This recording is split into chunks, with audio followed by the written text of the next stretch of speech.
नमस्कार दोस्तों, ज्योतिष और ग्रह में आपका बहुत बहुत स्वागत करता हूँ। ज्योतिष और ग्रह भाई अमरेंद्र में मैं एक बार फिर से आपका स्वागत करूँगा और करता हूँ। दोस्तों, आज मैं आपके लिए एक बड़ा स्पेसिफिक टॉपिक लेकर आया हूँ हमारे ज्योतिष से रिलेटेड। और ये टॉपिक बड़ा इंटरेस्टिंग है और मैं अपने तरफ से कोशिश किया हूँ कि इस टॉपिक पे कुछ निष्कर्ष निकाला जाए। जी हाँ, आप सोच रहे होंगे कि मैं कौन से टॉपिक पर डिस्कस करने वाला हूँ। तो ये जो टॉपिक है, दान और उपाय ज्योतिषीय विद्या के अनुसार किसे करना चाहिए, कब करना चाहिए। ये बिल्कुल ज़रूरी नहीं है कि आप ज़बरदस्ती दान करते रहिए, ज़बरदस्ती उपाय करते रहिए। ये आपको हानि ही पहुँचाएगी अगर बिना ज्योतिषीय सलाह के, बिना स्पेसिफिक रीज़न के आपने दान किया। जैसे एक एग्जाम्पल मैं आपसे बोलता हूँ कि अगर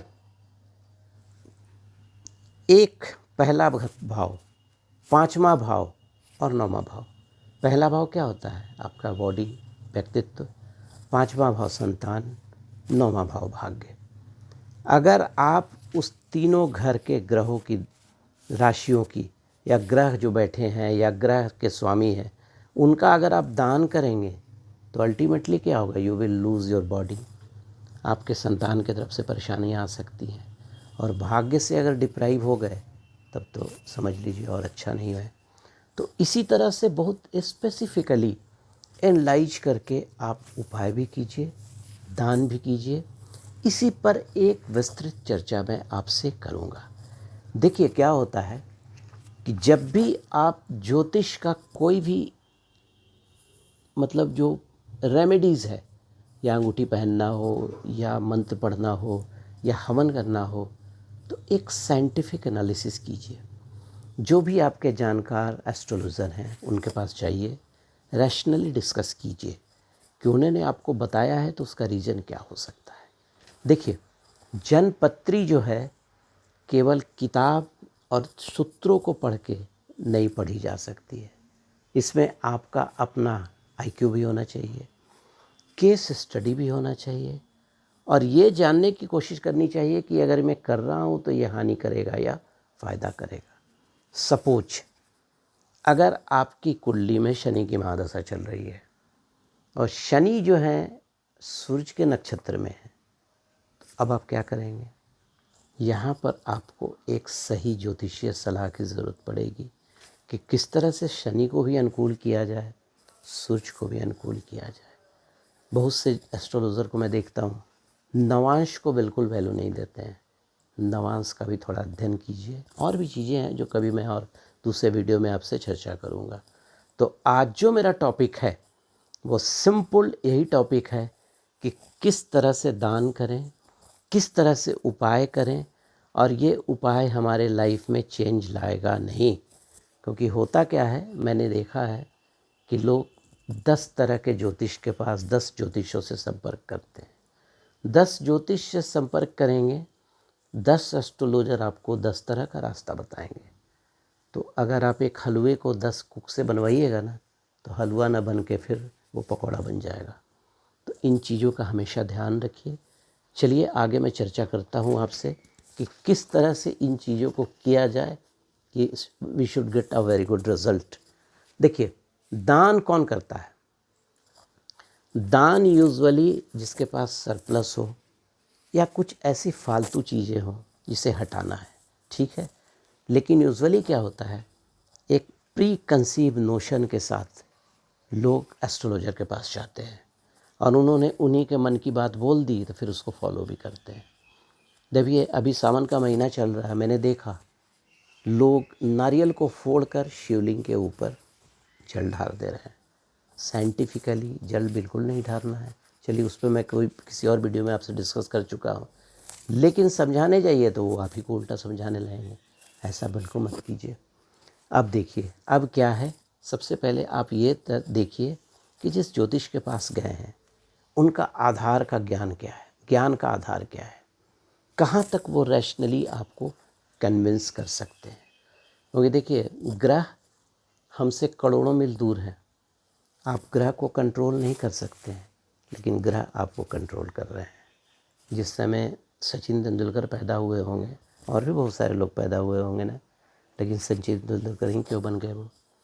तो आइए उसी पर कुछ चर्चा करूँगा, क्योंकि हर ग्रह का उपाय होता है, हर ग्रह का एक रास्ता होता है। मेरा आपसे एक ही अनुरोध रहेगा, उपाय कीजिए एक या दो, बहुत सारे उपाय आपको बहुत फ्रूटफुल नहीं होंगे।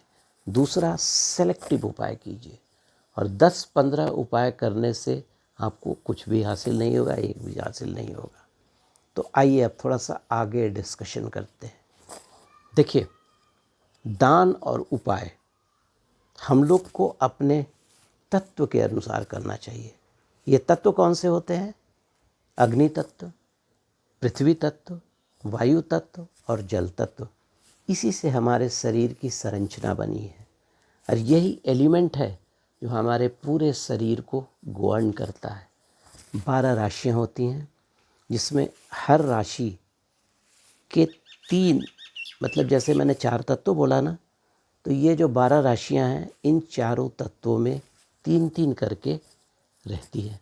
जैसे अगर हम वायु तत्व को ले लें, नहीं, अग्नि तत्व से शुरू करता हूँ मैं। अग्नि तत्व में मेष राशि, सिंह राशि और धनु राशि आएगी। मतलब जो कहने का मतलब जो जल तत्व है, नहीं, हाँ यस, जो पृथ्वी तत्व है, सॉरी, तो वो उसमें वृष राशि आ जाएगी, कन्या राशि आ जाएगी, मकर राशि आ जाएगी। और अगर वायु तत्व लेते हैं तो मिथुन राशि, तुला राशि और कुंभ राशि आ जाएगी। और अगर जल तत्व लेते हैं तो कर्क राशि, वृश्चिक राशि और मीन राशि आ जाती है।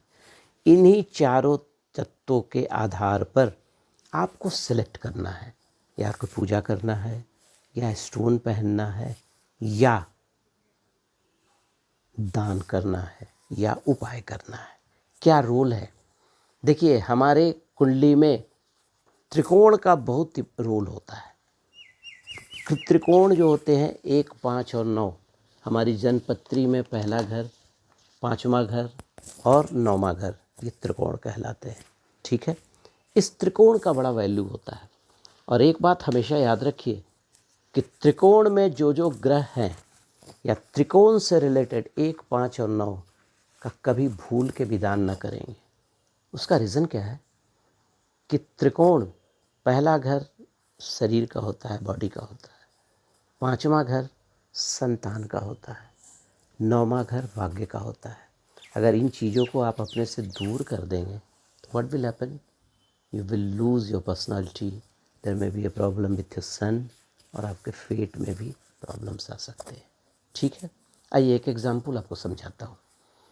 और ये तीनों जो ट्राइन होते हैं, एक दूसरे से 90 डिग्री के कोण पर रहते हैं, 120 डिग्री के कोण पर रहते हैं, सॉरी। और ये तीनों एक दूसरे को प्रभावित करते हैं। अगर ये तीनों त्रिकोण में 3 ग्रह बैठे हैं तो समझ लीजिए एक न एक ग्रह सब एक दूसरे को प्रभावित कर रहे हैं। जैसे मान लिया मैं कर्क लगन की कुंडली ले लेता हूँ। कर्क लगन की कुंडली में लगन में चंद्रमा बैठे हुए हैं, जो खुद जल तत्व हैं। और 5वां घर जो कि वृश्चिक राशि होगा, वहाँ मंगल बैठे हैं, जो अपने घर में बैठे हुए हैं, वो भी जल तत्व में चले गए। लेकिन अगर 9वां घर आप लेते हैं, 9वां घर मीन राशि है, जल तत्व है। बुध जो है न्यूट्रल प्लैनेट जरूर होता है, जल तत्व ही है, बट शत्रु की राशि में है। तो यहाँ पर आपकी जन्मपत्री में ये मंगल और चंद्रमा को कौन प्रभावित करेंगे? बुध प्रभावित कर देंगे। बुध थोड़ा सा अड़ंगा लगाने की कोशिश करेंगे। तो अब यहाँ पर मुझे कर्क और वृश्चिक को अगर ठीक करना है, वहाँ पे चंद्रमा और मंगल को और अच्छा करना है, और बुध से हमको रिजल्ट लेना है, तब क्या करेंगे आप? चूँकि ये जल तत्व की राशि है, आप बुध का उपाय करके, बुध को ठीक करके मंगल और चंद्रमा को ठीक करेंगे। ठीक है, चलिए थोड़ा सा और आगे बढ़ते हैं। ठीक है, अगर कोई ग्रह, ठीक है, कहीं पर भी बैठे और तत्व एक हो तो आपसी प्रभाव रहेगा ही रहेगा, ये बिल्कुल मानकर चलिए। ठीक है, मैंने अभी आपसे चर्चा किया 4 तत्वों की, अग्नि तत्व, पृथ्वी तत्व, वायु तत्व और जल तत्व। तो सबसे पहले दोस्तों मैं चर्चा करूंगा कि अगर आपके ग्रह का प्लेसमेंट मेष राशि, सिंह राशि या धनु राशि में हो तो आप उसका दान और उपाय न करिए। उसके बदले में जो ग्रह बैठे हुए हैं अग्नि तत्व में, उस ग्रह का यज्ञ करवाइए, हवन करवाइए। हर ग्रह की अपनी एक लकड़ी होती है, उस लकड़ी को भी उसमें सम्मिलित करके हवन की जो सुविधा होगी उसमें डालकर आप हवन करवाइए। और हवन करने वाले खुद बैठेंगे ही नहीं कि ब्राह्मण को बोल दिए कि पंडित जी मेरा जाप कर दीजिएगा, मेरा हवन कर दीजिएगा। नहीं, he has to be sit there, she has to be sit there. तब आपको जो अग्नि तत्व में ग्रह बैठे हैं उसका एक उचित फल मिल जाएगा। ठीक है, अब आइए थोड़ा आगे बढ़ते हैं। अब आते हैं पृथ्वी तत्व पर। ठीक है, देखिए पृथ्वी तत्व जो होता है, चूँकि इसमें आप स्टोन पहन सकते हैं। उसका रीज़न क्या है, जितने भी स्टोन हैं हमारे ज़मीन से निकलते हैं। ओके, जितने भी स्टोन हैं तो ज़मीन से संबंध हो गया। उसके अलावा जितने भी ज़मीन से सोना भी निकलता है। आप गोल्ड भी पहन सकते हैं अगर आपकी कुंडली अलाउ करती है तो। और इतना ही नहीं, अगर आपके पास थोड़ा फिनेंशियल प्रॉब्लम है तो आप हर ग्रह का जड़ आता है, जड़ को भी पहन सकते हैं। लेकिन उस जड़ को तभी तक पहनेंगे जब तक वो सूखे नहीं। सूखने के बाद फिर बदल दीजिएगा, नहीं तो उसमें वो रिज़ल्ट नहीं मिलेगा। क्योंकि उस जड़ में एक रेज़ीन होता है जो आपके चक्र को प्रभावित करता है और उस ग्रह के अनुकूल प्रभाव मिलने लगता है। ठीक है, और इतना ही नहीं, आप धातु भी धारण कर सकते हैं। ठीक है, ये चीज़ करिए, आपको देखिए अगर अग्नि तत्व में आपका प्लेसमेंट है आपके ग्रहों का तो आपको फ़ायदा होगा। जल तत्व में प्लेसमेंट है तो फ़ायदा होगा। पृथ्वी तत्व में प्लेसमेंट है तो फ़ायदा होगा। वेरी सॉरी, अभी मैंने अग्नि तत्व बात किया, फिर पृथ्वी तत्व बात किया। पृथ्वी तत्व में, अग्नि तत्व में आप हवन करके अपने ग्रह को शांत कीजिए। पृथ्वी तत्व में अंगूठी और रत्न धारण करके किसी भी ज्योतिष से मिलकर कीजिए। अब आइए वायु तत्व पर चर्चा करता हूँ। वायु तत्व मतलब क्या हुआ, ब्रह्मांड। वायु हमको प्रभावित कर रहा है। वायु जल से भी कंट्रोल नहीं होगा, पृथ्वी से भी कंट्रोल नहीं होगा। देखते नहीं, टोर्नाडो आता है तो उसको कोई रोक नहीं पाता है। तो हम क्यों नहीं ग्रहों के लिए कुछ ऐसा उपाय करें कि मेरा ग्रह जो है वायु तत्व में अगर प्लेसमेंट है तो अच्छा रिजल्ट मिलने लगे।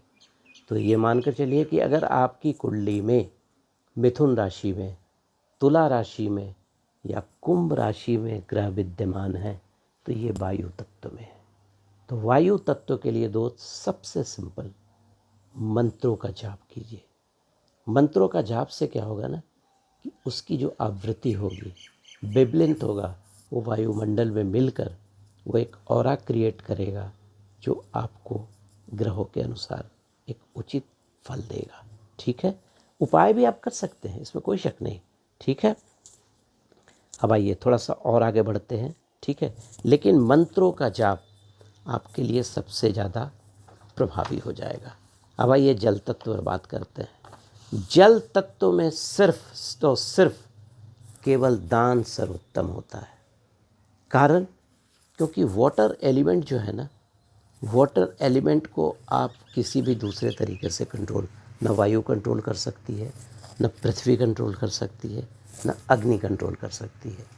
आप की कुंडली में अगर कोई भी ग्रह आपको लगता है विद्यमान है कर्क राशि में, वृश्चिक राशि में या मीन राशि में, तो उससे रिलेटेड जो भी ग्रह का जो भी आइटम्स है, जो भी उपाय आपके जो एस्ट्रोलॉजर बताते हैं, आप उसको दान कीजिए। उतना ही नहीं, आप वाटर एलिमेंट का जो इनटेक है उसको बढ़ा दीजिए। तो जल तत्व की जो का जो एरर है आपकी कुंडली में, जो त्रुटि है, वो गड़बड़ा ठीक हो जाएगा। ठीक है, उसके लिए जो सबसे सरल उपाय है, चांदी का ग्लास ले लीजिए, उसमें रात में जल रख दीजिए, सुबह में पीजिए, आपके शरीर का जल तत्व बढ़ जाएगा।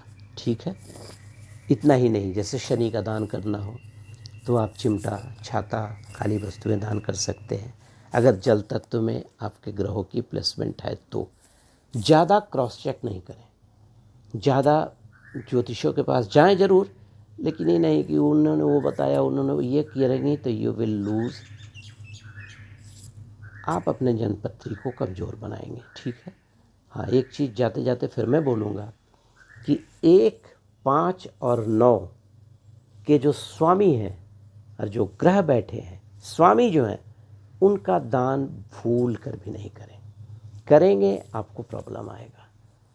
तो दोस्तों, अगर आपको मेरा वीडियो अच्छा लगे तो सब्सक्राइब कीजिएगा, लाइक कीजिएगा, और फिर अगले वीडियो में मैं कुछ और आपके लिए नई चीज़ लेकर आऊँगा। तब तक के लिए धन्यवाद। अमरेंद्र की तरफ से नमस्कार।